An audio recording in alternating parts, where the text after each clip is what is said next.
Hồi ức chiến trường ca. Số 8. Quân ta chiến quân mình. Tác giả Trần Văn Phú.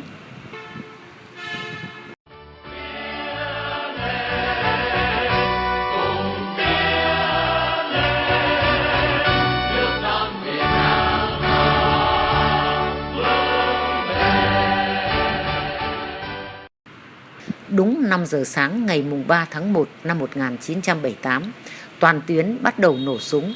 Đại đội 3 dưới sự yểm hộ của khẩu 12 ly 7 do đồng chí Tuyết, khẩu đội trưởng chỉ huy, bắn thật mạnh vào các mục tiêu chốt giữ của Pol Pot. Ở đây chúng có khoảng 1 đại đội. Chúng chống trả ngoan cố. Anh em xung phong mấy lần mà không chiếm được chốt vì mục tiêu gần, 2 khẩu cối không phát huy được tác dụng. Tôi nói với anh Trụ, anh Tiễn là để tôi lùi lại khoảng hơn 100 mét mới bắn, chứ ở vị trí này không bắn được. Hai anh đồng ý hợp đồng, khi nào cối bắn cấp tập thì các anh cũng dập các loại hỏa lực vào để đánh chiếm được các chốt của Pol Pot. Tôi khom người chạy về, lệnh cho 2 khẩu đội lùi khoảng 100 mét, chỉnh cự ly tầm hướng xong, bắt đầu bắn. Tong, tong. 2 quả đạn bay vút lên trời rồi rơi xuống nổ ở phía sau phum. Tôi giảm tầm 100 mét, 2 phát lại bắn tiếp. Lại tong, tong. Nhìn đạn bay trong không trung thật hồi hộp. Rồi oang, oang. Đạn trúng mục tiêu cần bắn. Hô anh em chỉnh lại tầm rồi cấp tập thả đạn. Tiếng tong tong thật đều rồi dồn dập.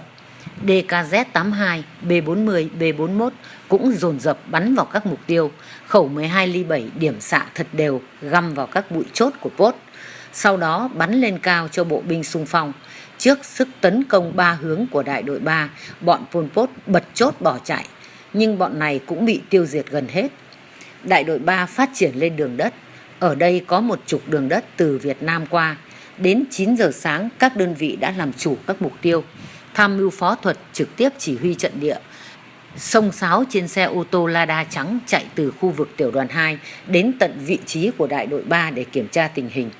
Mọi người đang nghĩ là ông này rất liều, thì ùng oang một quả B-41 bay xoẹt qua đầu, rồi cứ thế các loại súng bộ binh thi nhau bắn về khu vực đại đội 3 đang chiếm giữ. Xe của tham mưu phó chạy ngược trở lại hướng tiểu đoàn 2. Anh em đại đội 3 bắt đầu phản ứng bắn trả, nhưng có vẻ bọn này quyết chiếm vị trí đại đội 3 nên bắn rất áp đảo. Tiếng ùng oàng của B-40, B-41 liên tục, tiếng súng AK giòn đều, xen lẫn tiếng nổ đanh gọn của M79 vào đội hình đại đội 3. Tôi hô anh em chuẩn bị bắn, nhưng tôi rất lưỡng lự, vì thấy kiểu tấn công này rất nghi. Rút kinh nghiệm như đại đội 6 mấy ngày trước, mới đầu cứ nghĩ Pol Pot là ta nên bị mất thế chủ động gây thiệt hại, nhưng kiểu tấn công này có vẻ không phải là quân của Pol Pot. Ban chỉ huy đại đội lúc đó gần 2 khẩu đội cối. Anh Tiễn chạy sang mặt đỏ gay quát: "Sao anh không bắn đi?" Tôi nói: "Có vẻ như là quân mình." Anh Tiễn: "Bọn Pot chứ quân mình cái gì, anh bắn đi." Tôi lại giải thích: "Anh cứ bình tĩnh, anh em sẵn sàng rồi, để tôi kiểm tra thêm." Đạn bắn thẳng rất rát, cắm phầm phập vào mấy cây quanh khẩu đội. Tôi lợi dụng một gốc cây to, lấy ống nhòm quan sát. Lúc này đối phương đã tiến gần, trong khoảng hơn 100 mét. Tôi phát hiện cách ăn mặc và khẳng định là bộ đội mình. Anh Tiễn giật lấy ống nhòm quan sát và cũng công nhận là bộ đội ta. Lệnh cho liên lạc báo các trung đội ngừng bắn, làm hiệu bắt liên lạc. Tiếng súng của mình đã ngớt hẳn, đối phương càng hăng, càng bắn và tấn công mạnh hơn. Trung đội 1 của anh Dũng, quê ở Móng Cái, Quảng Ninh, phải cử mấy người cùng giơ khăn vẫy, mãi mới bắt được liên lạc. Khi thật sự nhận ra nhau, niềm vui vỡ òa. Hóa ra là đại đội 2 công an biên phòng và bộ đội địa phương của Long An tấn công từ hướng cột cờ sang. Mò mẫm suốt từ sáng, bây giờ mới tới nơi. Bực mình, vì bây giờ mới tấn công, các anh phải chiến từ sớm rồi. Thấy xe của tham mưu phó thuật, lại tưởng xe cấp to Pol Pot, quyết tấn công tiêu diệt. Bên mình có 3 đồng chí bị thương, còn đối phương cũng bị thương mấy người. Rất may là không ai hy sinh. Lúc đó tôi mới nói: Các ông phải cảm ơn tôi nhé, chứ mấy chục quả cối này mà được phát huy thì ối ông bỏ mạng rồi. Trung tuần tháng 1 năm 1978, trong khi đồng bào ta ở hậu phương đang chuẩn bị đón Tết cổ truyền Kỷ Mùi, thì tình hình biên giới Tây Nam càng trở nên nghiêm trọng. Đi ngược lại với thiện chí của ta, bọn phản động Pol Pot Ieng Seri tiếp tục cho quân đánh sâu vào lãnh thổ Việt Nam ở các tỉnh biên giới Tây Ninh, Long An, An Giang, Đồng Tháp và Kiên Giang. Để giáng trả hành động xâm lược trắng trợn của kẻ thù, các binh đoàn chủ lực cơ động được lệnh tiến công tiêu diệt địch. Theo đó, sư đoàn 341 được điều tăng cường cho quân khu 9. Ngày 17 tháng 1 năm 1978, toàn đội hình sư đoàn trừ trung đoàn 270 đang chốt giữ ở Hà Tiên lên đường hành quân bằng xe cơ giới. Địa bàn Tây Ninh bàn giao cho sư đoàn 9 đảm nhiệm. Vượt qua 300 km tới Châu Đốc, An Giang. Tiểu đoàn 1 chốt giữ ở khu vực núi Sam, núi Bà, An Giang. Tiểu đoàn 2 và 3 khẩn trương chốt giữ Phú Cường, Bảy Núi, An Giang. Ngày 19 tháng 1, sư đoàn giao nhiệm vụ cho tiểu đoàn 2, tiểu đoàn 3 kết hợp cùng với sư đoàn 330 quân khu 9 phải giải phóng Phú Cường. Nơi đây đã bị bọn Pol Pot lấn chiếm mấy ngày trước. Ban chỉ huy trung đoàn bàn với sư đoàn 330 là để tiểu đoàn 2 và tiểu đoàn 3 luồn sâu phía sau đội hình địch, rồi đánh chiếm cao điểm 192, làm bàn đạp đánh xuống, tạo điều kiện cho sư đoàn 330 đánh chính diện.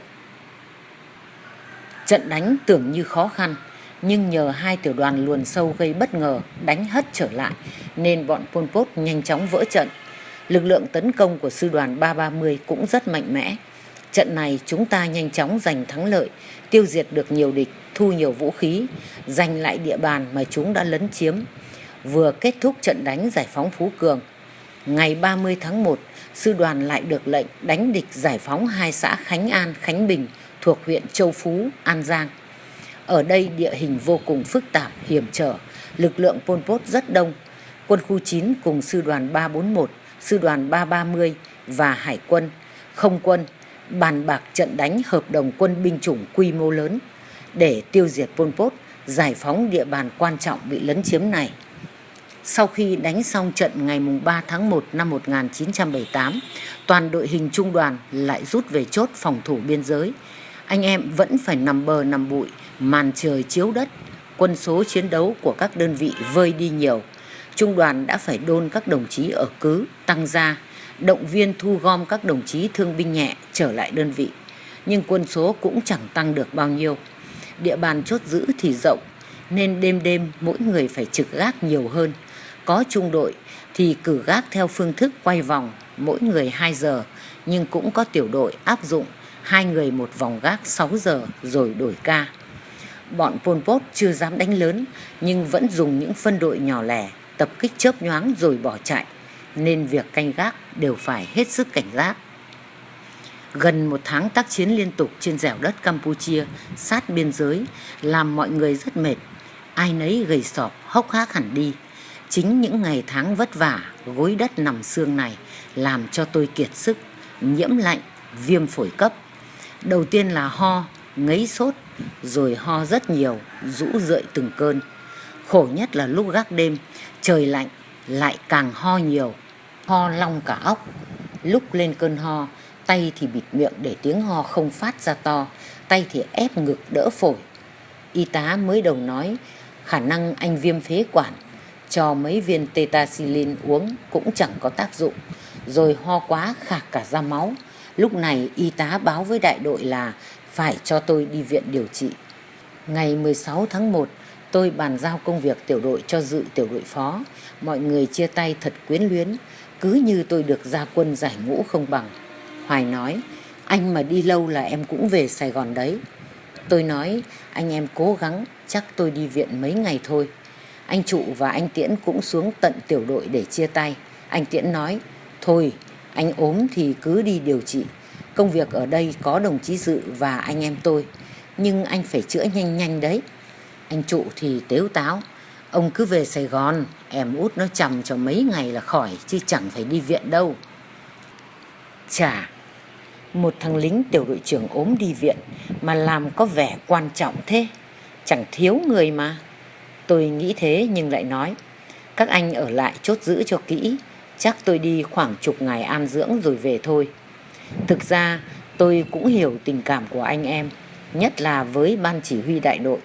Tuy rằng cấp bậc chức vụ khác biệt, nhưng mọi người vẫn rất tôn trọng tôi, vì ai cũng hiểu lẽ ra tôi không bị thiệt thòi do nhầm lẫn trong đề bạt thì bây giờ cũng là cấp phó đại đội, chứ không phải là tiểu đội trưởng như bây giờ. Nên trong sinh hoạt, tác chiến hoặc có lúc khó khăn, các anh thường tham khảo ý kiến của tôi. Còn trong tiểu đội thì ngoài tuổi tôi hơn hẳn mọi người, mà trong sinh hoạt anh em coi tôi như người anh thực sự. Tạm chia tay đại đội 3, tôi lên đội điều trị của trung đoàn. Bệnh xá trung đoàn cũng ngay ở làng Tiên Thuận, cách vị trí chốt của đại đội 3 khoảng 4-5 cây. Tôi tới đại đội 24 quân y trung đoàn lúc 9 giờ sáng. Vừa đưa giấy giới thiệu của quân y tiểu đoàn thì gặp ngay anh Thu y sĩ. Anh Thu trước là y sĩ của tiểu đoàn 1, cùng tiểu đoàn bộ với tôi, quê ở Ninh Giang, Hải Dương. Đón tiếp rất vồn vã. Anh pha trà và gọi mấy anh em nữa cùng ngồi uống trà. Có anh Quyết, y sĩ tiểu đoàn 2 mới lên, quê ở An Hải, Hải Phòng. Bác sĩ Nhật, đại đội trưởng đại đội 24. Mọi người hỏi thăm tình hình dưới đơn vị, rồi xem qua bệnh của tôi. Bác sĩ Nhật nói, cậu bị viêm phổi cấp thôi, có thể giãn phế quản nữa nên ho nhiều, vỡ các mao mạch nhỏ, không có gì đáng kể, cứ điều trị ở trung đoàn ít ngày rồi tính. Anh Thu thông báo vừa có đồng chí Lập đại đội 9 tiểu đoàn 3 cũng nhập viện điều trị. Lập bị thương nhẹ ở kheo chân, cùng quê Thái Bình, hai ông ở với nhau cho tiện. Anh Quyết gọi luôn anh Lập lên uống nước. Từ hôm đó tôi có thêm đồng đội, lại đồng hương mới, thân thiết nhau từ đó cho tới ngày ra quân. Khi ra quân thì anh Lập làm chức trưởng tiểu ban quân lực trung đoàn, còn tôi cũng trung úy trưởng tiểu ban dân địch vận trung đoàn. Những năm sau này làm kinh tế đến tận bây giờ. Hoàng Quốc Lập, quê ở Đông Huy, Đông Hưng, Thái Bình. Xung phong đi bộ đội khi mới 17 tuổi nên kém tôi 3 tuổi. Một người có ý chí mạnh mẽ trong sinh hoạt cũng như trong công việc. Mới nhìn tính cách thì hơi khó gần, nhưng sau cái cứng cáp đó là một con người sống có trách nhiệm, ý chí và giàu tình cảm. Là trung đội trưởng của đại đội 9 tiểu đoàn 3 từ lúc kháng chiến chống Mỹ, nhưng cũng do nhầm lẫn về đề bạt của chuyên môn, cũng giống như tôi, rất bị thiệt thòi. Cũng vì lẽ đó mà anh em nhanh chóng tâm đầu ý hợp trong mọi việc. Hiện nay anh Lập cũng là giám đốc một công ty trách nhiệm hữu hạn xây dựng, thương binh, nhiều ngành nghề chức năng, rất có uy tín tại thành phố Thái Bình. Buổi trưa mấy anh em đi ăn cơm xong, về lại nghỉ, đang vất vả ở chốt. Giờ đây được về phía sau nghỉ ngơi thật là thoải mái, không phải lo canh gác và địch địch ta ta nữa. Giấc ngủ thật sâu, thật ngon. Từ khi ra biên giới 27 tháng 9 đến giờ hơn 3 tháng, hôm nay tôi được một giấc ngủ ngon nhất, an lành nhất. Đại đội 24 hay gọi là bệnh xá trung đoàn có hơn 20 người, 2 bác sĩ, 5 y sĩ, 2 dược sĩ, số còn lại là y tá và phục vụ. Ngoài ra lúc nào cũng được tăng cường một trung đội vận tải của đại đội 25 làm công tác phục vụ như đào hầm hào, vận chuyển thương binh hay các nhiệm vụ khác. Thường thì ở đây chỉ sơ cấp cứu những trường hợp cấp thiết, sau đó lại chuyển lên phẫu cấp trên hay bệnh xá sư đoàn. Một số anh chị em thương nhẹ cũng chữa trị tại đây. Thành phần ốm đau theo dạng tư tưởng nản chí thì cũng có vài người. Vị trí đóng quân cũng ngay tại khu vực tác chiến của trung đoàn, cũng trong phạm vi pháo của Pol Pot có thể tới, và Pol Pot cũng có thể mò vào tập kích. Tháng 1 năm 1979, đại đội 24 khi ở bên Campuchia thuộc tỉnh Công Pông Pư Sư, ban đêm cũng bị Pol Pot vào tập kích, hy sinh và bị thương mấy đồng chí. Nhưng với suy nghĩ của chúng tôi thì đây cũng là phía sau. Cuộc sống và sinh hoạt yên bình, quán bia, quán nước mía, cà phê hay giải khát, cả quán nhậu nữa đều có. Loa đài sập sình, những cô thôn nữ trong bộ đồ bà ba đủ màu sắc, đong đưa mời chào thật hấp dẫn. Nếu không có tiếng súng thì cuộc sống nơi này là hòa bình, là thời bình đầy đủ, có tất cả các hương vị của cuộc đời. Bỗng nhiên tôi chạnh nhớ đến anh em đang chốt giữ ngoài biên. Cuộc sống hàng ngày phải gối đất nằm xương, thiếu thốn đủ thứ. Nếu gióng theo đường chim bay thì từ đây ra ngoài chốt chưa đầy 2 km mà cuộc sống khác xa nhau, đúng là thiên đường và địa ngục. Tôi vừa tỉnh dậy đã thấy đồng chí y tá nói: các anh về rửa ráy xong xuống ăn sáng ngay, rồi chuẩn bị tư trang hành quân. Hai anh em nhìn nhau ngạc nhiên, cùng hỏi y tá: đi đâu hả bạn, mà bất ngờ thế? Đồng chí y tá trả lời là nghe phổ biến đi xa đến tận vùng Châu Đốc, An Giang gì đó. Đơn vị đã chuẩn bị cả rồi, đợi xe đến là lên đường. Thôi kệ, đi đâu thì đi, cứ làm mọi thủ tục sáng cái đã. Có ô tô hành quân là oai rồi. Hai anh em nhanh chóng làm vệ sinh rồi ra lán ăn cơm. Gặp anh Thu, anh nói: nhớ lấy nước đầy bi đông nhé, đi xa đấy mày ạ. Có cả cơm nắm nữa, thương binh cũng phải nắm cơm thịt kho. Ở đây khẩu phần ăn cao hơn dưới đơn vị. Chúng tôi nhận phần ăn trưa rồi về thu xếp hành trang. Thực ra thì hành trang cũng gọn. Đi chiến đấu thì có cái bồng, một bộ quần áo, cái áo mưa, khăn mặt là đủ rồi. Bây giờ về cứ lấy lại ba lô. Cái bồng được gấp cho vào trong ba lô, không có súng đạn, cũng không có tư trang gì nhiều. Chỉ thêm cái võng, cái màn tuyên màu xanh từ thời kháng chiến chống Mỹ đến bây giờ vẫn dùng. Lên đường cấp tốc hành quân, được phổ biến là đi xa khoảng 300 km xuống miền Tây, Châu Đốc, An Giang. Bao lần hành quân, khi thì bằng xe, khi thì đi bộ.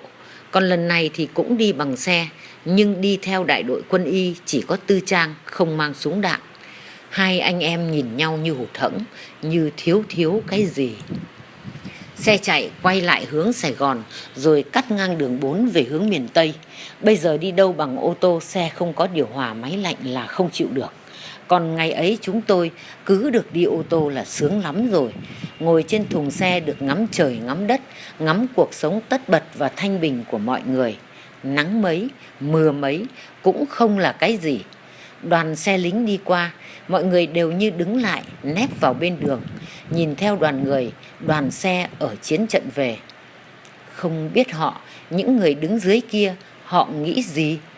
Tin tức cuộc chiến tranh biên giới đã được báo chí truyền hình đưa hàng ngày. Tuy thế, nhiều người dân vẫn chưa chú ý vì chiến sự tận biên giới Tây Nam.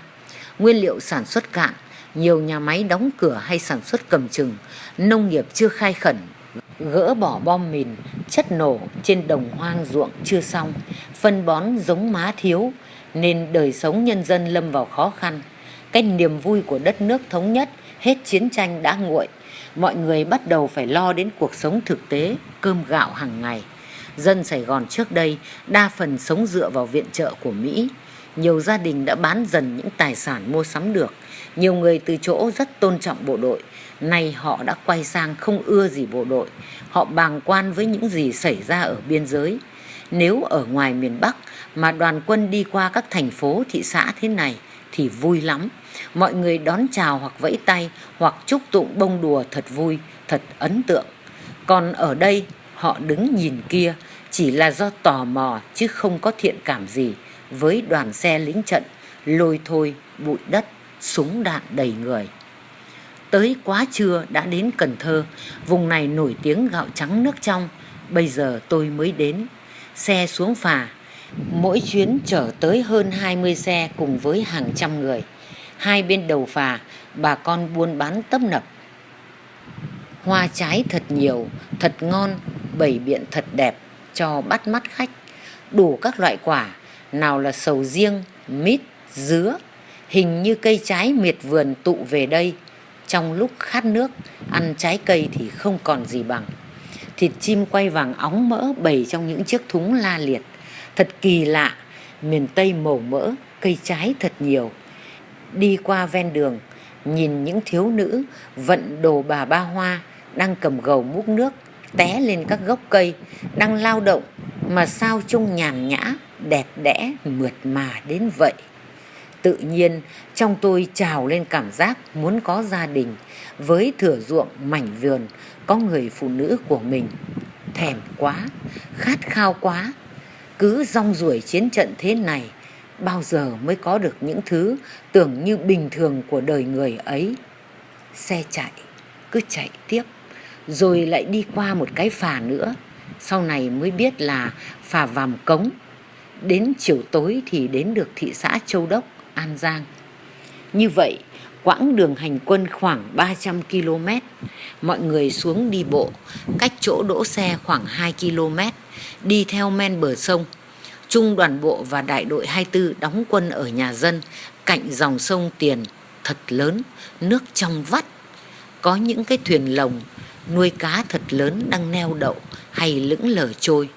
Đây là ấp Châu Long 1, xã Châu Phú B, huyện Châu Thành, thị xã Châu Đốc. Là vùng ngoại ô của thị xã, nhà cửa hầu hết làm dọc theo bờ sông. Tôi, anh Lập và 2 đồng chí nữa, lính 7778, được phân công ở nhà anh Thành. Anh Thành trước đây làm ở công ty bảo hiểm. Chị thì dạy học, có 2 cháu nhỏ là Trinh và Hoài. Ở đây, cả vùng này, hầu như bà con là tín đồ đạo Hòa Hảo.